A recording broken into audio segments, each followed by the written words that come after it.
This is going to be a video trying out and comparing my collection of European branded erasers. I've quite a couple of them, so I'm going to do an eraser test, just lined paper, to compare these erasers. I use Pentel High Polymer 0.5 HB on a pretty generic but not cheapest of the cheap notebook, just to give you a nice average of the quality of erasers. Okay, start out with, I'm going to use the Faber-Castell 5871-22, also known as the Art Eraser Dust Free. It's a very nice dark green. It's probably my favorite color eraser of all the ones Faber-Castell does, maybe except the red one, but I don't own the red one. I'm gonna try and keep this one in frame. I'll be comparing both erasing quality and the amount of dust the eraser leaves behind. Specifically because some of these, including this one, is marketed as dust free. So, what we're looking at here, we have pretty good clumping, 2 pieces. There's not much stuck to the eraser. We have some smearing on the darker lines. If you let's see if I can get a good close-up for you. You can see some very slight ghosting on the harder pressed lines in between the 2 sections. But overall, both the darker HB and the lighter HB are a very good erase, and the ghosting on the text is there, but minimal. Overall, it's a pretty good eraser for the standards there are in European brands, but you'll see more of that later. Next up is the Faber-Castell 1871-51, which is actually a Chinese eraser. Based on the sleeve, I assume it's just a Chinese version of the 1871-20, which is a dust-free eraser. Just because there's a different model number, I'll still compare the 2 of them. So once again, erasing without touching the dust, just to compare. And see how clean of a line we get. Again, pretty alright clumping. The eraser has some staining on it. A bit of a smear on the right here. Once again, a light ghosting on the text, and the darker line is still somewhat visible. I'd say this is about the same as the dark green Faber-Castell. Next one is a Rotring eraser, but I have multiple of these. I have this B20 Germany, it's like I've noted it down here, which is, as far as I know, the older version of this Rapid Eraser B20. Rapid Eraser B20. I'll be comparing them separately, however. One thing to note is, and this will occur a couple more times, this eraser is pretty old, so it might affect erasing quality, although this one isn't very good in my experience.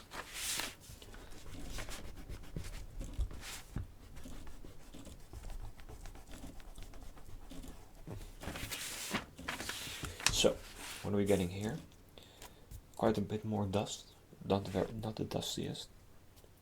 Again, some smearing on the darker lines. Shouldn't be too fooled by ghosting, because there's another sheet under this, so I'll keep my hand under it just to make it clear. There's some limited ghosting on the lines, albeit pretty clean, and the text is still somewhat visible. It's definitely still a decent eraser, all things considered. Next up is the Rotring Tiki 20, which is this is the most modern Rotring eraser I have. This just the white one.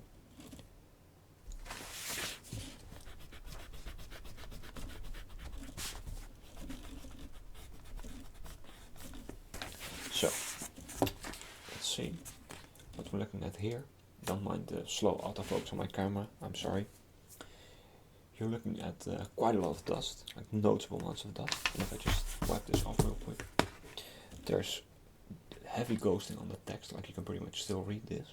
And there's ghosting, keep my hand under here, and there's ghosting on both the light and the heavier lines, and the separating lines are pretty much visible, and there's some smearing over here. This is definitely one of the erasers which I'm not a big fan of, to be honest. Next one is the Tipex Art. This is another older European eraser, which comes in a plastic sleeve. I'm using the clean side, just for posterity. I bought this one. This is also an older eraser, but less used than the other one.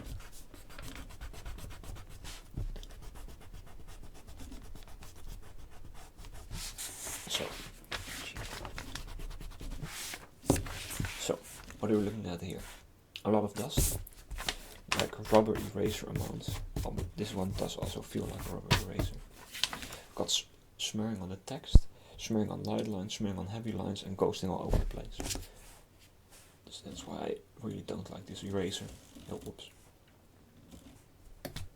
Because I can't imagine using this for artistic purposes, to be really honest with you. Next one is the Cores KE20. Oh, let me adjust my zoom a little bit, just so that the focus isn't as picky. This is a more standard plastic eraser, to be really honest, or at least in look and feel.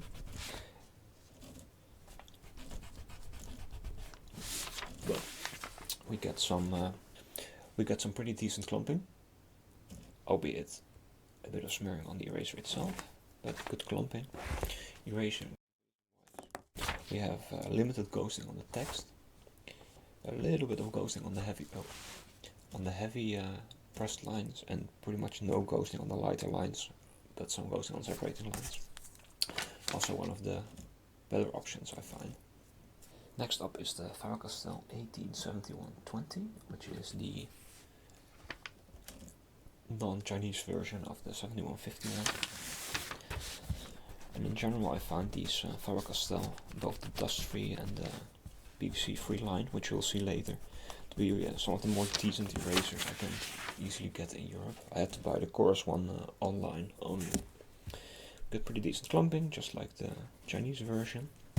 Again, very light ghosting on the text, some ghosting on the heavier line, but it's quite limited, and good erasure of the separating lines. As I said, it's one of the better options, to be really honest. Next one is the Edding R20, which is a pretty unique eraser. You want to get the plastic sleeve. It says plastic on it. See if you can. Oh, come on. Edding R20. It's a pretty. Normally when you buy it new, it has a diagonal side, but I'm using the clean side for this one. This eraser is definitely harder than the ones we've seen until now. You can feel it when erasing, but it also might be due to age, because this is also an older model that I'm using right now. You're getting, in my opinion, a very clean erasing on the text, very limited ghosting, some ghosting on the separating lines, and very light ghosting on the heavy lines. And this is definitely, I was talking to someone, I can't really remember who, they said that this Edding R20 was one of their personal favorites. And well, I have to kind of agree, it's definitely one of the good ones. Next one, more Faber-Castell. I'm trying to not do Faber-Castell just for variety's sake. This is the blue one, but specifically this is the dust-free variant and not the PVC-free variant, which I also have, and it'll come up later. This one definitely has more resistance against the paper than the other Faber-Castell erasers, which makes me think it's a slightly different compound. Even though this is referred to as the dust-free version, there's still more dust, or at least more clumps than the other dust-free variants. Clean my desk a little bit. Erasing quality-wise, very good. We have some light ghosting here, some very light ghosting on the darker lines, and the separating lines are somewhat visible still. This is definitely one of the top erasers from these brands. I'm sounding very positive right now. Next up is another special one, more old school. The Lauverplast Soft 0131, no sleeve, just branding on it. There's one or two more loud-free erasers I'd like to try, specifically the color ones. I just haven't had the chance to buy them yet. But there'll be a part 2 to this, and I'll do a video on Chinese and Japanese erasers as well, so don't worry. So, we got some dust, some clumping, but not too much of it. Better than the Tip-X, but low bar. Erasing quality wise, there's some very light ghosting on the text, and some ghosting on the darker lines. Separating lines are still somewhat visible. In my experience, Pentel High Polymer, the HP variant, is definitely some of them easier lead to erase compared to like very soft 2B or cheaper HB lead, especially when you don't press as hard. Right. Next up is a small eraser, the Lamy C78 Plus, which is marketed as a plastic softener and latex-free eraser, which means it's on the harder side, as might be expected from an eraser without any softening. It's definitely harder than even the Edding. It reminds me of the Radar Seat transparent eraser in hardness, but it does erase really nicely as well. So what we're looking at here is very similar to the last couple of erasers. We have a distinct lack of text ghosting, except at the start. But this one, compared to the others, has pretty much cleanly erased even the separating lines on the second blocks. So it's definitely, of the harder erasers I have in general, not even the European ones, this is one of the better ones. I only wish it wasn't as small. And I'm pretty sure they sell maybe a slightly larger size. This is the only one I could easily get my hands on. Next up is the Next Rotring B20. This time it's the brown and white rapid eraser. Well, it doesn't say much. It's made in Germany at least.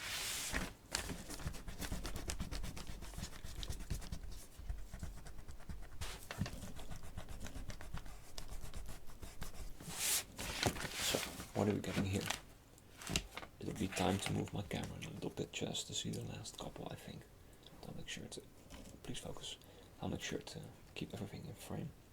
So, running at a little bit more dusting than other erasers. Definitely not the worst of all. We're getting some light ghosting on the text. Let me move this a little bit. Oh, my bad. Yep. We're getting some light ghosting on the text, definitely more ghosting. Definitely some more ghosting on the squares and some visibility of the lines still.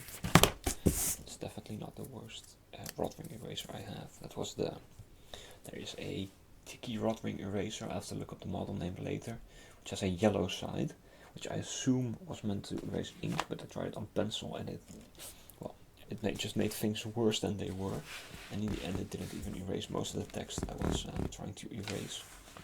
Okay, we have to go diagonal now, just to keep everything in frame.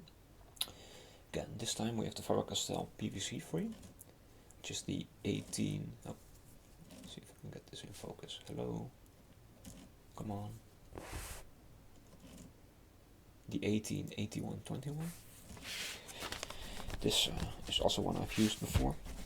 Not a lot though, but in general this is actually one of my favorite PVC-free erasers if you care about things like that. Even compared to Japanese models like the Pilot Safe or the Paynak PVC-free, the red one. I forgot the model. I might put up a picture. Again, about the same amount of dust as expected of a non-dust-free eraser. Getting some very light ghosting on the text here. The lines separating the squares are still somewhat visible, but the squares themselves are mostly gone, and there's been no real smearing to speak of. Next up is the 187200, which is another blue Faber-Castell, but this one isn't of the dust-free, but of the PVC-free variety. Which should mean it should be pretty similar to the one we just did. But in my testing, this one is slightly worse. We're getting, let me turn this around.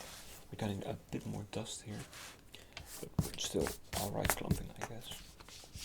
But the real difference here is we have a pretty clean text erasure and even a lighter ghosting than on the Faber-Castell PVC free, but it's very close, and I assume it's basically the same rubber with a different colored dye in it, even though the product number is not very close.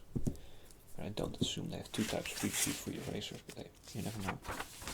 Right, on to the next and final sheet. Starting off with a, in my eyes, a classic, which is the Staedtler Mars plastic.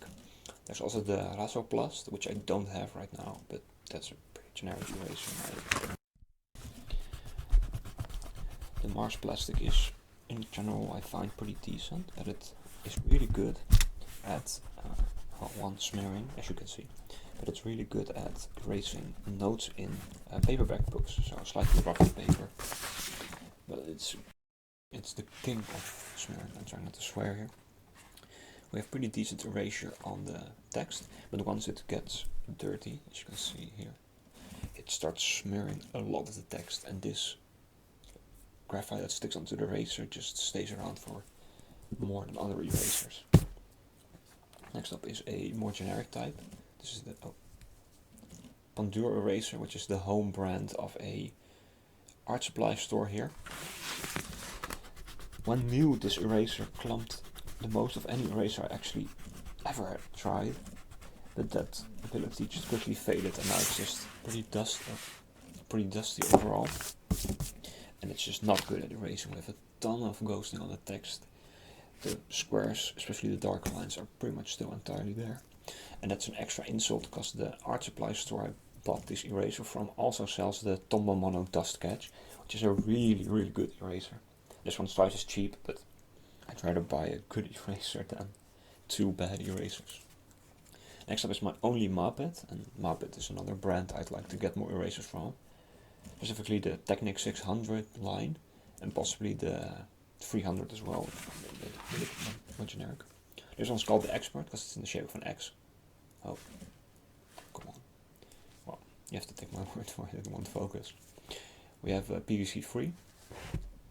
Again, the texture on this, I assume it's still a type of plastic because it says PVC free, but it might as well be rubber because the texture really reminds me of more standard rubber erasers, but with less dust. So you get a very nice clump here. Focus. Very big clump, although you get definite ghosting on the text and on the dark squares quite clearly. I've used this one quite frequently because it's good enough for most uses, I guess, but it's not perfect. Next up is the Tipex, another Tipex eraser. This time it's the Plast Office. The sleeve doesn't fit too well anymore. This one's also older because I don't even know if Tipex still sells erasers in Europe. Definitely on the harder side, but that might be due to the age as well.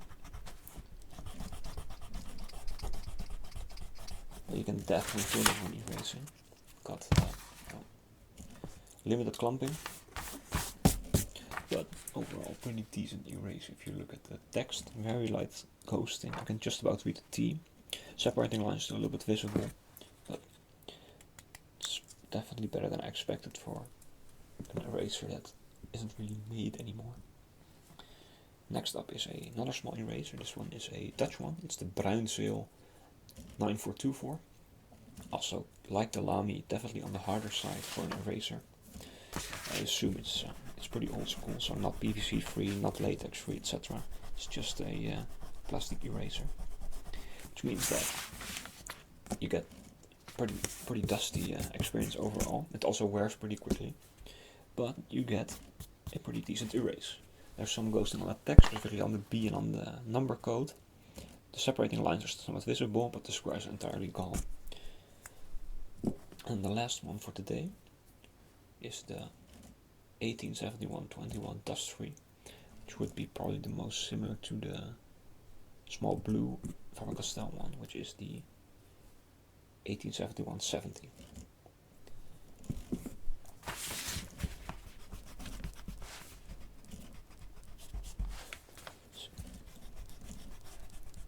To get out of this is pretty good clumping, not perfect, still pretty good. but you get a really nice erase in general. So the dividing lines are still somewhat visible, but the text is pretty much entirely gone with very limited ghosting. So out of all of these, erasers, what did I recommend? At least in my case, with these European brands, I tend to prefer to just grab erasers I can buy in a store and don't have to order online, because once I'm ordering online, I might as well just buy a Japanese eraser, which are still better at clumping and etc. Out of all of these erasers, the only ones I've actually been able to find in a store, not just a generic, not just in a generic